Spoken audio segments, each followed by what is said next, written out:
일에 열심을 내라. 무슨 일에 열심을 내요? 선한 일에 열심을 내라는 말. 우리 주보 표지에는 우리 성도들이 지켜야 할 삶의 모토 세 가지를 계속 기록해 놓고 있습니다. 그 첫 번째가 일심정력이에요. 일심정력. 두 번째는 삼가 조심. 우리 그리스도인들의 자세예요. 마지막 세 번째는 신앙 양심. 믿음으로 양심을 지키라는 거예요. 이 신앙 양심은 하나님의 말씀에 비판받는 양심입니다. 가령 제사를 지내는 것은 이 세상 사람들에게는 그 양심에 허용되는 일이고 효도라고 생각을 하지만 또 조상을 섬기는 선한 행위라고 생각하지만 그러나 이 이방인의 제사하는 것은 귀신에게 하는 것이라고 성경에 말씀하고 있기 때문에 우리는 이 조상에게 제사 지내는 것이 비성경적이니까 우리 신앙 양심에 맞지 않단 말. 그게 바로 신앙 양심은 곧 하나님의 말씀에 비판받는 양심이라. 한번 따라서 해봅시다. 일심정력, 삼가 조심, 신앙 양심. 네, 우리 성도가 하나님을 믿는 일에 일심정력을 기울이는 것은 아무리 강조해도 지나치지 않다고 서려됩니다.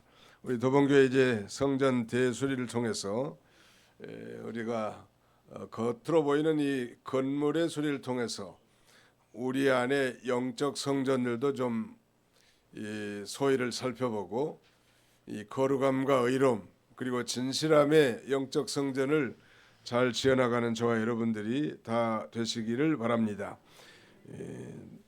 작년 5월달에 제가 미주노회를 참여하고 왔습니다. 총회장 자격으로 참여하고 이제 한국에 왔는데 어떤 목사님이 병원에 입원했다고 그래서 우리 총회 임원과 함께 문병을 다녀왔습니다.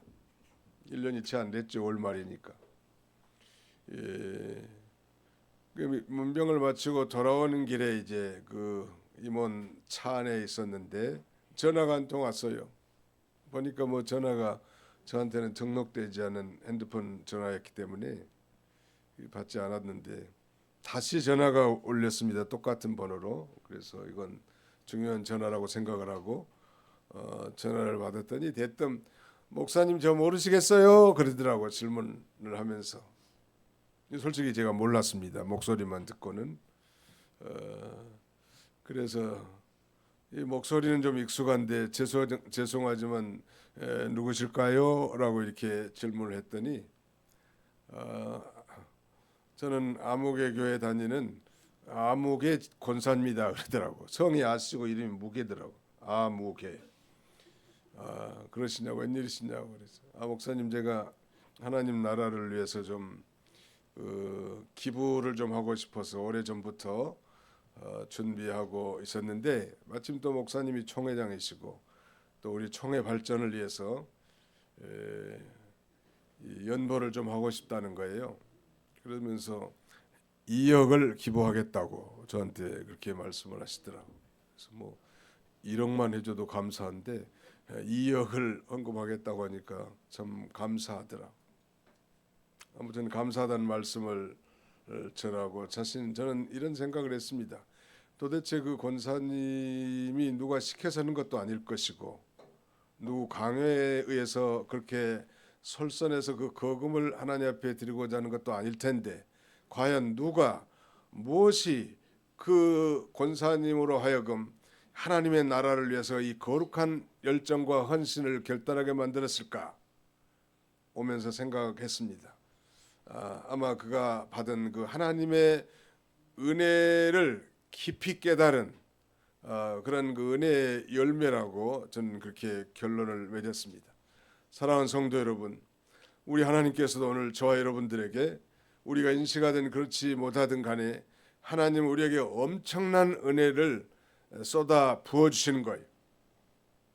그중에 그 첫 번째가 바로 이 구원의 은혜고 두 번째는 양육의 은혜일 뿐만 아니라 마지막 세 번째는 이 소망의 은혜인데 그러므로 정말 우리가 하나님의 나라를 위해서 하나님의 영광을 위해서 정말 헌신하고 위대한 그 결단을 할 수 있는 그 원동력이야말로 하나님의 은혜, 즉 구원의 은혜를 이 깊이 깨달은 사람이 가능할 것이고, 그다음에 영적인 어린 아이가 아니라 장성한 성숙한 그리스도인이라야 이 거룩한 하나님의 나라의 이 희생과 헌신을 할 수 있을 것이다. 이렇게 확신이 되고요. 마지막 하나는 복스러운 소망, 즉 산 소망을 가진 자라야 하나님 앞에 이렇게 거룩한 헌신의 결단, 선한 일에 열심을 낼 수 있다고 그렇게 생각이 됩니다. 그래서 오늘 저는 본문을 중심으로 세 가지 중요한 이 사항을 우리 주보 순서지에 기록해 놨고요. 이 말씀을 중심으로 하나님의 말씀을 차례로 선포하고자 합니다. 우리 오늘의 말씀 주보 순서 가운데쯤 보시면 선한 일에 열심을 내라. 누가 하나님의 선한 일에 열심을 낼 수 있을까요? 세 가지 한번 따라서 봅시다. 구원의 은혜를 깨달은 성도, 영적으로 성숙한 성도, 산 소망이 있는 성도. 네, 구원의 은혜를 깨달은 성도. 이 깨닫는다는 건 대단히 좀 중요한 것 같습니다. 바울은 골로새 교회에 보낸 그 편지의 그 제1장에서 이렇게 편지합니다. 이 복음이 이미 너희에게 이르매 너희가 듣고 참으로 그 은혜를 깨달은 날부터 너희 중에서 같이 또한 온 천하에서도 열매를 맺어 자라는도다. 참으로 하나님의 은혜를 깨달은 날부터, since the day you heard and knew the grace of God in truth, 참으로 하나님의 은혜를 깨달은 날부터 너희 중에서와 같이 또한 온 천하에서도 열매를 맺는도다. 그렇게 증거하고 있습니다. 은혜를, 특별히 구원의 은혜를 이 깨닫고 감격하는 것은 이 초신자나 성숙한 신자에게나 절대적으로 필요하고요.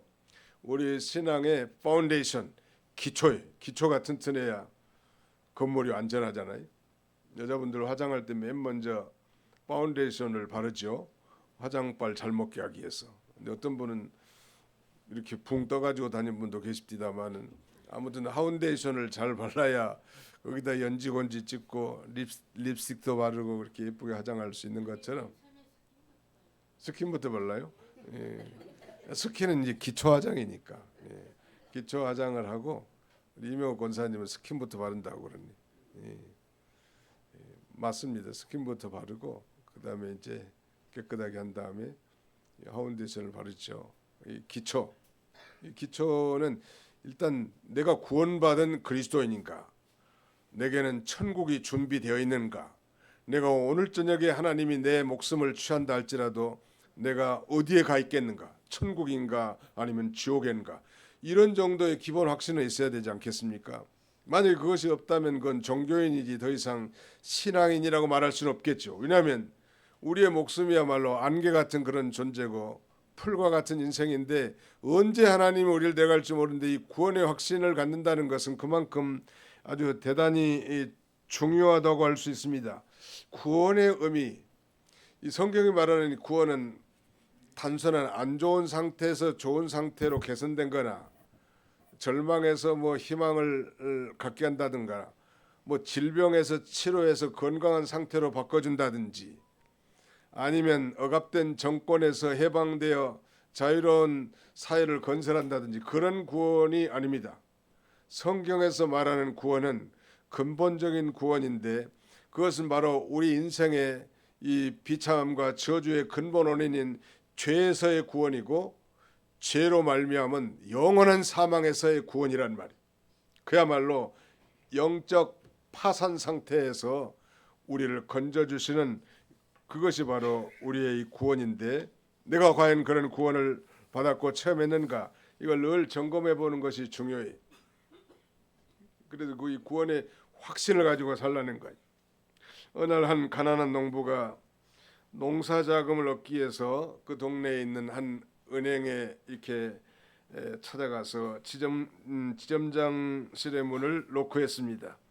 그러자 그 지점장은 농부의 경제적인 상태에 대해서 꼼꼼히 조사한 다음에 다음과 같이 말합니다. 선생님, 나쁜 소식과 좋은 소식이 두 가지가 있는데 어느 것부터 말씀드릴까요? 그렇게 말하니까 농부는 긴장하면서 나쁜 소식부터 듣는 것이 좋겠다고 이렇게 대답합니다. 그래서 그 은행 지점장은 유감스럽지만 선생님은 담보로 할 만한 재산이 전혀 없기 때문에 대출을 해드리기가 어렵습니다. 이 말을 들은 농부는 실망스러운 표정으로 참 안 됐구만요 라고 대답합니다. 그러자 지점장은 계속해서 더 말합니다. 더구나 선생님은 이미 부채가 너무 많아서 어느 은행에 가도 대출받는 것은 불가능할 것입니다 라고 이렇게 말했습니다. 그러자 농부는 절망 상태에 빠져 고개를 숙이면서 마지막으로 물었습니다. 그렇다면 도대체 좋은 소식이란 무엇입니까? 그러자 지점장은 온화한 미소를 지으면서 이렇게 대답했습니다.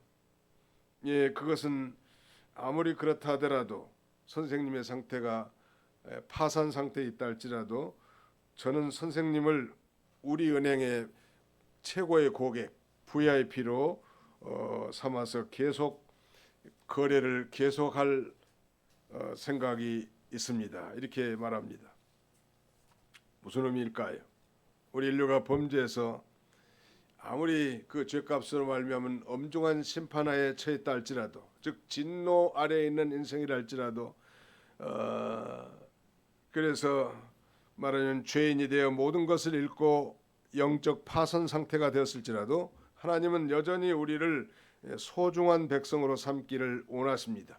그래서 마땅히 그 죄값으로 저 지옥에 들어갈 수밖에 없는 그런 비참한 그런 존재임에도 불구하고 우리를 예수 그리스도를 통해서 모든 사대 은총과 구원의 감격 속에서 천국 백성으로 우리를 삼아주시는 거예요. 우리는 회생 불가능한 영적 파산 상태로 출생합니다. 어머니 뱃속에서 내가 죄악 중에 출생하였으며 모친이 죄 중에 나를 잉태하였나이다 라고 말하고 성경은 너의 허물과 죄로 죽었던 너희를 살리셨도다 라고 이렇게 말합니다. 그러므로 자연인이 예수 그리스도를 영접하지 않는다면 그는 이 죄 가운데 살다가 마침내 저 영원한 형벌의 장소, 하나님을 믿지 않는 그 불신앙 때문에 당하는 영원한 지옥에서 영영한 고통을 당할 수밖에 없게 되는 것입니다. 그럼에도 불구하고 우리 하나님은 이런 영적 파선 상태에서 우리를 이 보물 덩어리로 최고의 존귀한 자리로 삼아주시는 거예요. 우리 14절을 다시 한번 같이 한번 읽어보실까요? 14절입니다. 디도서 2장 14절 시작. 그가 우리를 대신하여 자신을 주심은 모든 불법에서 우리를 속량하시고 우리를 깨끗하게 하사 선한 일을 열심히 하는 자기 백성이 되게 하려 하심이라. 옛날 성경에는 친백성이라고 이렇게 번역해 놨습니다. People for his own possession.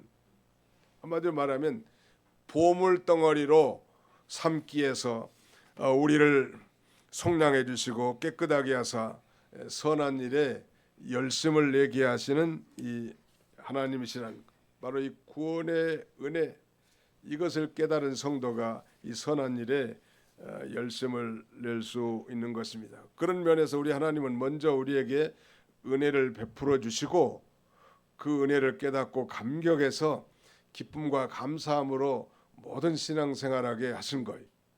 여러분들이 신앙생활하는 건 어떤 율법의 또 다른 무거운 짐을 지고 종교적인 의무를 감당하면서 괴로워하게 하신 것이 결코 아니고 이미 엄청난 채무를 다 갚아주시고 그 은혜를 깨닫고 감사하며 기쁨으로 하나님을 섬기기를 원하신다는, 믿으시면 아멘 합시다. 네,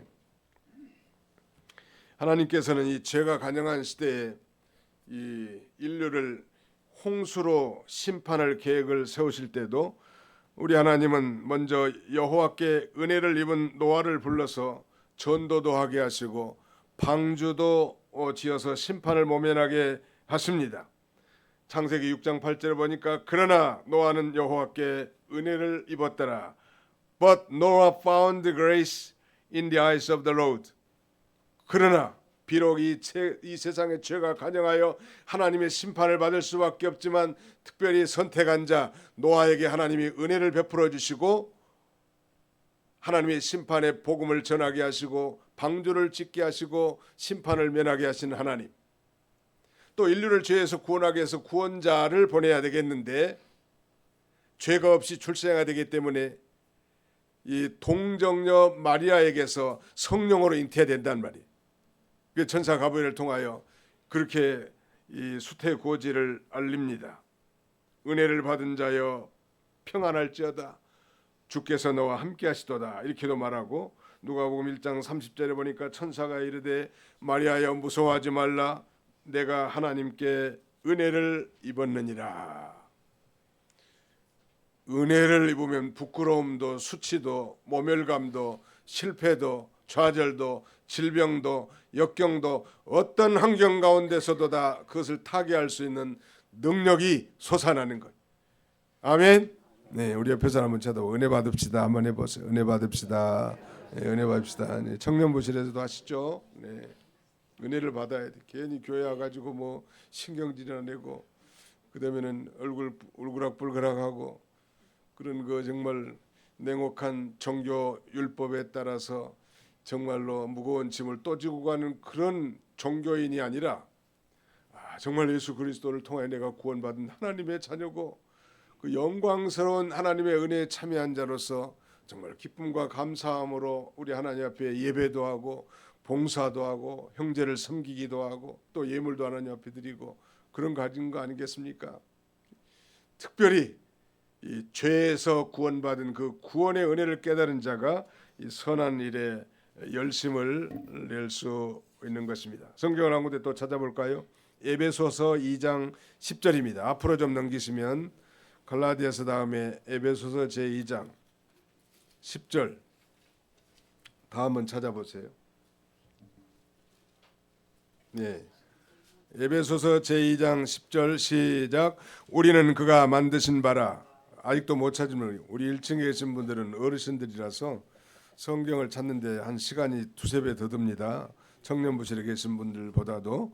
2장 10절 시작. 우리는 그가 만드신 바라 그리스도 예수 안에서 선한 일을 위하여 지으심을 받은 자니 이 일을 하나님이 전에 예비하사 우리로 그 가운데서 행하게 하려 하심이니라. 우리는 그의 만드신 바라. We are His workmanship. 우리는 그의 창조물이고 조각품인데 하나님이 우리를 하나님 형상대로 지으셨고 예수 그리스도의 피로 다시 사셔서 그의 소유로 삼으신 일은 바로 선한 일을 위하여 지으신 바다. 선한 일. 사랑하는 성도 여러분, 그렇다면 이 선한 일이 뭘까요?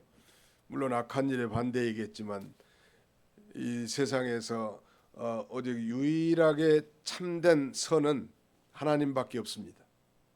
선을 행한 자는 의인은 없나니 하나도 없고 선을 행하는 자도 아주 없도다 라고 성경은 말합니다.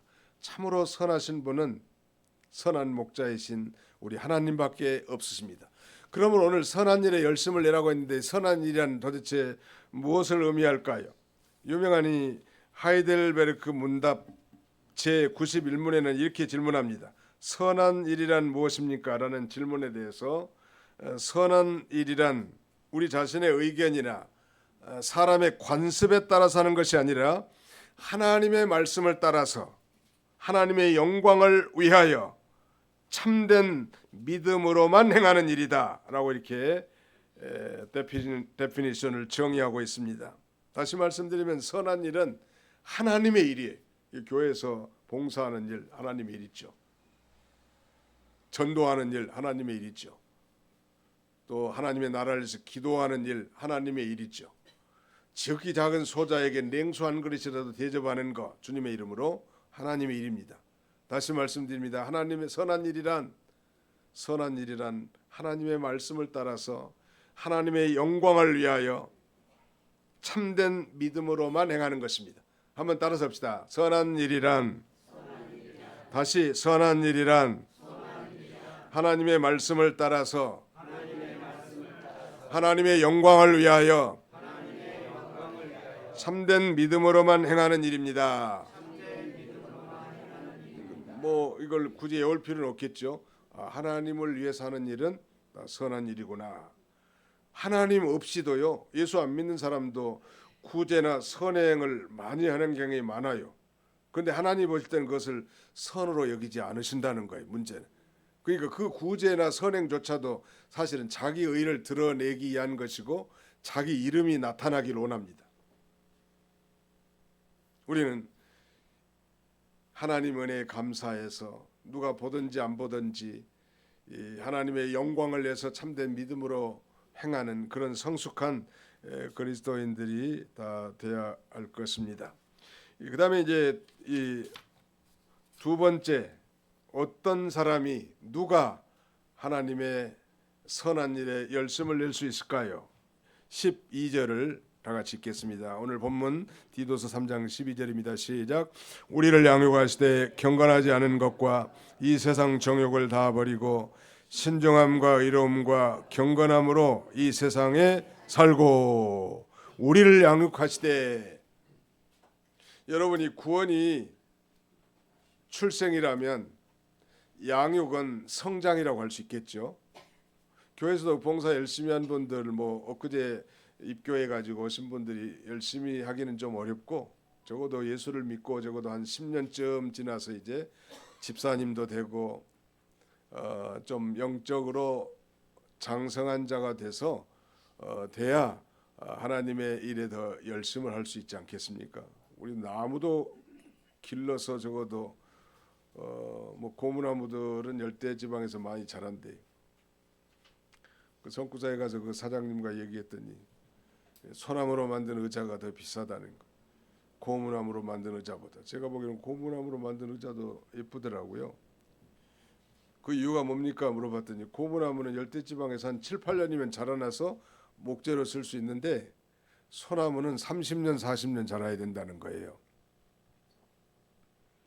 말씀드린 요지는 믿음이 자라난 그 성숙한 신자가 돼야 우리가 이 선한 일, 믿음의 일, 하나님의 일에 더 열심을 할 수 있음을 우리에게 가르쳐주고 있습니다. 그런 면에서 우리가 이 주일날이든 뭐 3일 예배든 또 성경 공부 시간이든 우리가 하나님의 말씀으로 우리가 배우고 양육받는 것은 대단히 중요합니다. 이 양육하다라는 이 헬라 언어의 의미는 이 파이듀어라는 말인데 가르치다, 교육하다, 교훈하다 그런 말이에요. 우리가 태어났는데 우리의 노력과 수고가 전혀 필요 없듯이 구원과 영생 얻는 것은 전적 하나님의 선물인데 양육도 마찬가지. 하나님이 자라나게. 우리 부모님들이 대부분 1층에 계시지만 우리 자녀들 참 잘 키웠다고 이렇게 말하면 그 좀 겸손한 부모들은 뭐 지가 컸죠 이렇게 안 믿는 사람들 대답하고, 또 예수 믿는 사람들은 하나님이 그렇게 참 훌륭하게 잘 자라겠다고 이렇게 말하지 않습니까? 이 자라는 것도 우리가 뭐 밥 주고 뭐 그다음에 뭐 그다음에는 뭐 운동도 자기가 하고 이렇게 자란 것 같지만 씨를 뿌리고 물을 주는 건 사람이 하지만 자라나게 하는 건 누가 해요? 하나님이 하는 거예요. 저 양반이 저 신자다운 구실 제대로 할까 이렇게 생각했다가도 한 10년쯤 지나면 많이 변화되고 성숙해서 정말 전도도 할 줄 알고 기도도 할 줄 알고 봉사할 줄도 알고.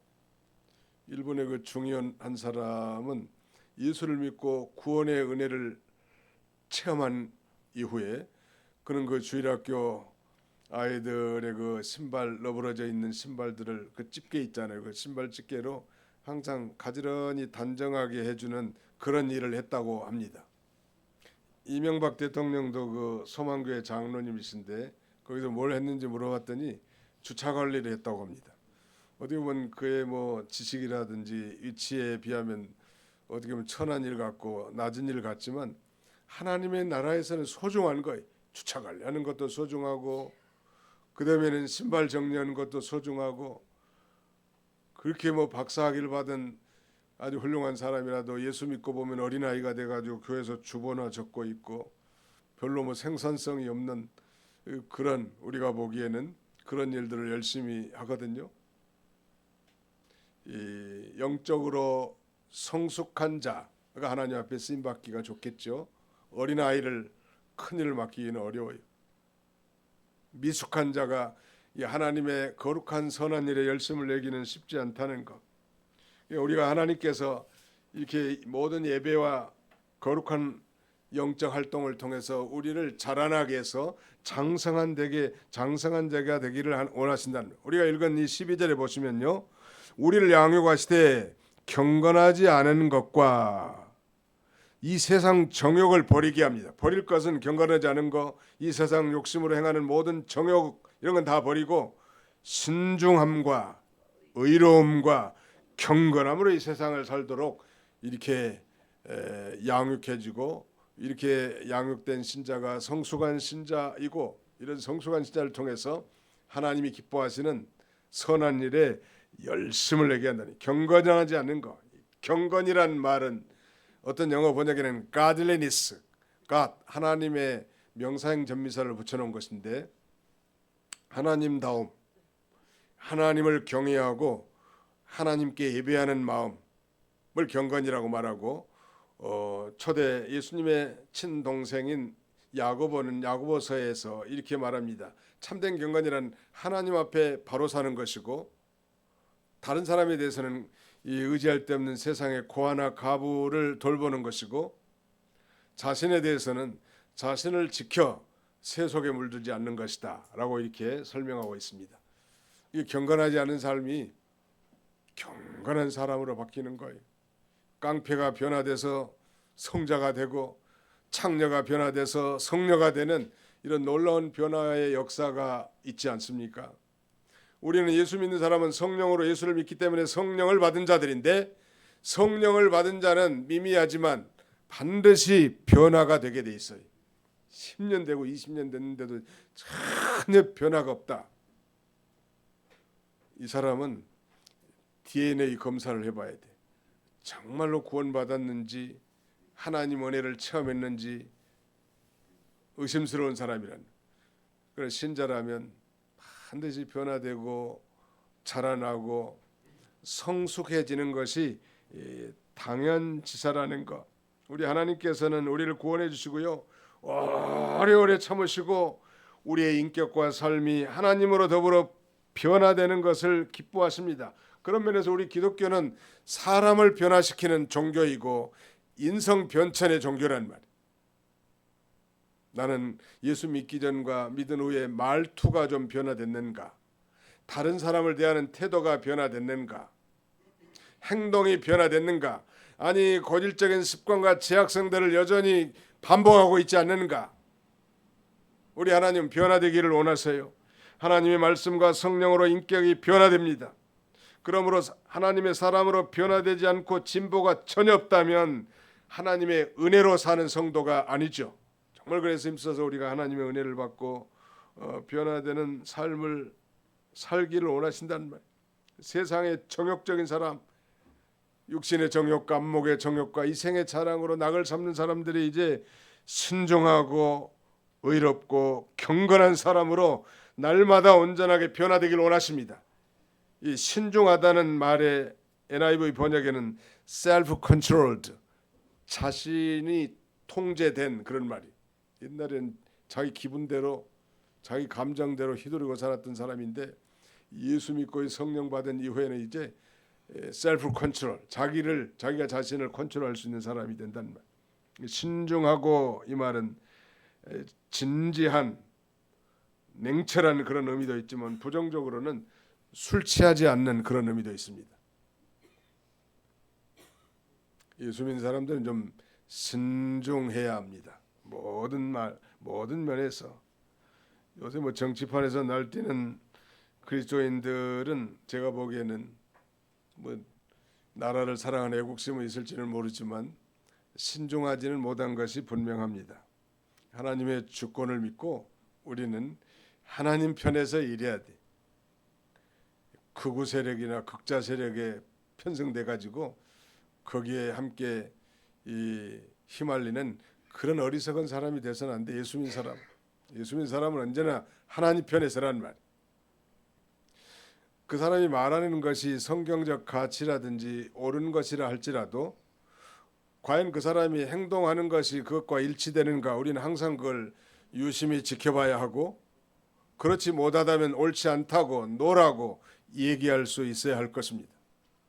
그저 뭐 편성해가지고 천편일적으로 치우쳐서 안 믿는 사람하고 똑같이 애국이라는 미명하에 기독교라는 미명하에 이렇게 천편일적으로 행동하는 것은 신중하지 못하는, 예수 믿는 사람들은 신중해야 합니다. 한번 더 합시다. 예수 믿는 사람은 신중해야 합니다. 신중하는 것 범사에 과연 하나님의 뜻이 무엇인가? 과연 이 일에 대한 하나님의 섭리는 무엇인가? 한번 뭐 옳은 가치를 붙들었다고 해서 내내 그것이 꼭 옳은 건 아니에요. 과연 그 옳은 가치대로 계속해 나갔는지. 어제 트럼프 대통령을 제가 아주 옛날에 괴물이라고 표현했는데, 트럼프 일기에는, 트럼프 이기에는 제대로 좀 쓸만한 말을 많이 하더라고. 트럼프 행정부에서는 남성과 여성 양성 외에는 없다. 트랜스젠더라든지 뭐 이런 뭐 레즈비언이라든지 게이라든지 이런 정체성을 구분하지 않겠다. 군대에 이 성전환 수술한 사람들 다 추방시키겠다는 거예요. 성경대로 하는 거예요. 성경적 가치. 그렇다고 해서 제가 그 트럼프 대통령이 거듭난 크리스찬이라고는 믿지 않습니다.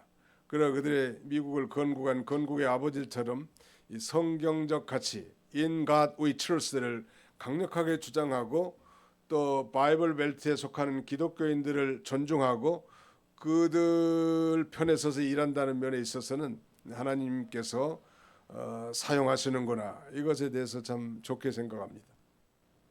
그러나 뭐 무슨 뭐 관세가 참 아름다운 단어라고 말하면서 아주 뭐 이 관세 폭탄을 매기면서 무역 전쟁을 일으키는 것은 옳지 않은 거예요.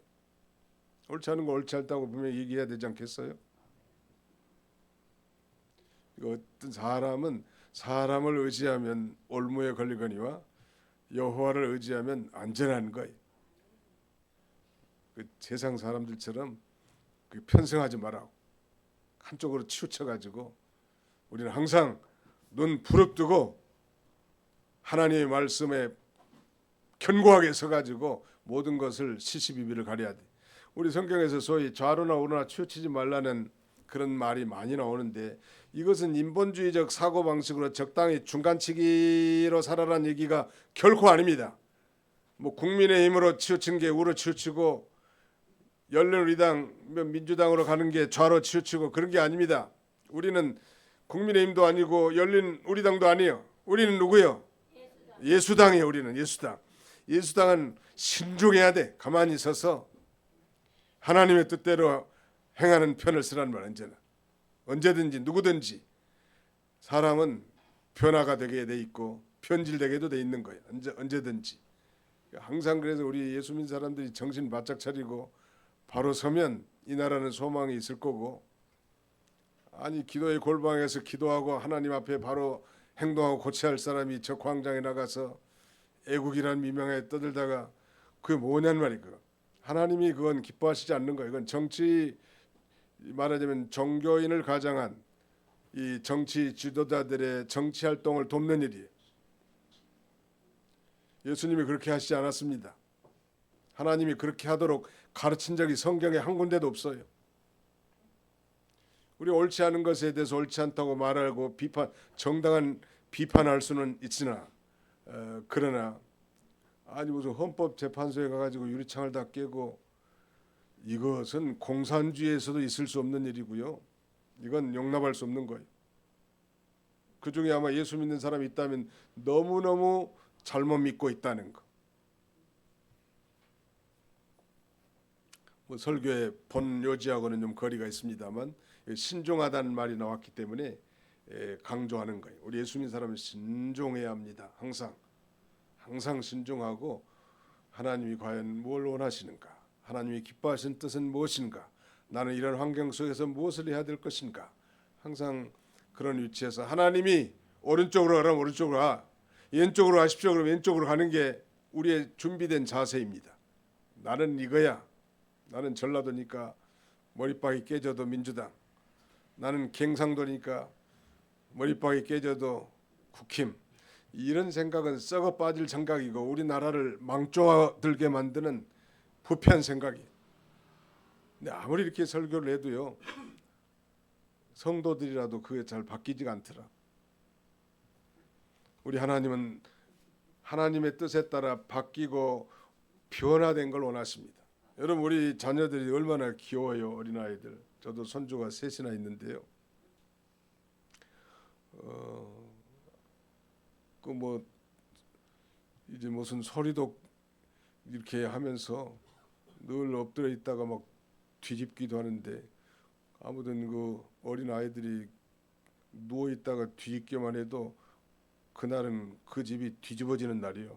너무 기쁘고 즐거운 거예요. 아이고 뒤집어졌네 내 새끼. 아이고 내 새끼 똥도 이쁘게 쌌네. 변화되는 것에 대해서 우리는 기뻐하잖아요. 실제로 예수 믿는 사람들이 그렇게 변화되는 그런 삶을 살아야 돼. 완고해가지고 말이요. 그 너희는 그의 음성을 듣거든 너희 마음을 강팍하게 하지 말라.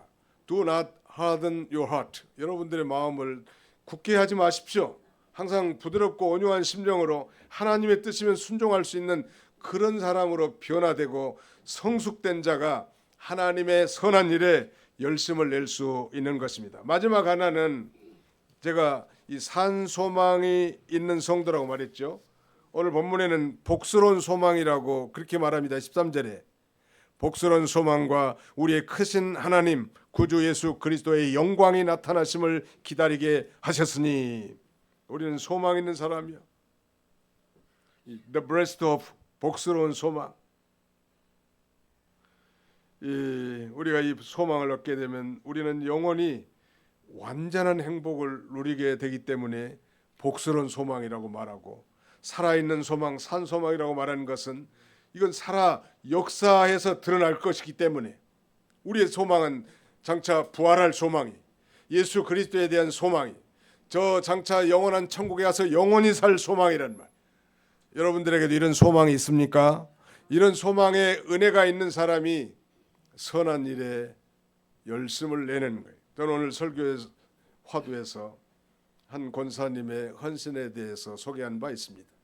도대체 이 권사님을 그렇게 위대한 헌신에 참여하도록 그를 추진했던 원동력, 동기는 과연 무엇이었을까요? 제가 내린 결론은 그가 구원의 은혜를 깊이 깨닫고 성숙한 자이며, 그 다음에는 천국에 대한 소망이 분명한 권사님이시다. 제가 내린 결론은 그거예요. 그분이 제가 목회할 때 늘 강대상에 물을 공개했던 그런 분이, 원래 선생님 하셨고 남편은 교장선생님도 하셨는데, 이제 연세가 이제 70이 넘으셨겠죠. 당연히 성경에는 베다니 마리아가 자기가 시집가면 쓰려고 농지기로 든 300데나리온의 향유를 예수님의 머리에다 붓습니다. 그러니까 제자들까지도 왜 그 비싼 것을 허비하냐고 비아냥합니다. 그런데 예수님만 칭찬합니다. 이 여인이 내게 좋은 일을 하였다고. 그녀는 내 장례를 위해서 향유를 내 머리에 부었고, 앞으로 이 복음이 전파되는 곳마다 이 여인의 행한 일이 다 기억될 것이고 전파될 것이라고 말하고, 우리도 또 배웠고 우리도 또 전파하지 않습니까? 사랑하는 성도 여러분, 난 우리 도봉교회 성도들이 먼저는 이제 성전 수리를 통해서 우리 영적 성전도 좀 변화되고 좀 개선이 되기를 간절히 원하고요. 또 하나님이 우리에게 베푸신 그 은혜를 좀 곰곰이 생각해 보고 잃어버렸던 하나님의 은혜를 다시 상기하면서 정말로 그 은혜를 깨닫고 감격해서 우리도 이 선한 일에 열심하는 하나님의 친백성이 다 됐으면 너무너무 좋겠습니다. 엄청난 은혜, 구원의 은혜, 양육의 은혜, 이 놀라운 소망의 은혜를 받은 자답게 우리가 날마다 우리 안에 내주에 계신 성령의 인도와 주장을 따라 하나님의 영광을 위하여 하나님의 말씀을 따라 하나님의 기뻐하신 뜻을 순종함으로 우리 하나님을 기쁘시게 하는 그런 저와 여러분들이 다 되시기를 주님의 이름으로 축원합니다. 기도하겠습니다. 기도합시다. 살아계신 우리 아버지 하나님께서 오늘 좋은 일기를 허락해 주시고 원근각지에서 사랑하는 성도들을 불러 모아주시고 열악한 가운데서 예배드리지만 오늘 선한 일에 열심을 내라고 말씀을 통하여 우리를 촉구하시고 권고하신 은혜와 사랑을 진심으로 감사하고 감사를 드립니다. 자비로우신 아버지 하나님, 우리의 이 신앙생활이 종교생활이 되지 않게 해주시고 의무적이고 종교의 계율에 매여 또 다른 무거운 짐이 되지 않게 해주시고 우리 안에 내주에 계신 성령의 인도를 따라 받은 은혜를 기억하며 기쁨과 감사함으로 하나님을 섬기고 예배하는 우리 모든 성도들이 다 되게 하여 주시옵소서. 예수님의 이름으로 기도하옵나이다. 아멘.